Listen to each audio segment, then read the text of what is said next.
President Trump, speaking of the special counsel, he said he would 100% be willing to testify under oath about his interactions. Do you think that that is something that should go before Robert Mueller, the special counsel, or do you think it should go before Congress, or do you think both? The president should fully cooperate with the special counsel, and he's indicated that he will do so. We have to keep in mind that the focus of the Senate Intelligence Committee's investigation is on whether the extent of Russian influence on our elections last fall and whether or not there was collusion, collaboration, cooperation between the Russians and members of President Trump's campaign team.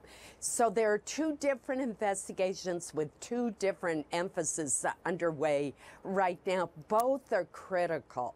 Both are really important to our country. So it sounds like if he were to talk to, you would be comfortable with him just talking to Bob Mueller?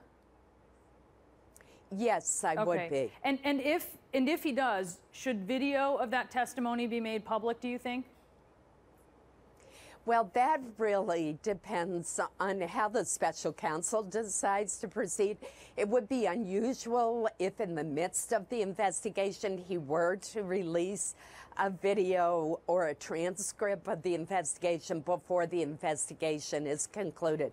That's frustrating because we all want to know all of the information, but keep in mind that his job is to determine whether or not there are any violations of criminal laws, and he wants to make sure that he has all the evidence put together rather than releasing it in a piecemeal basis.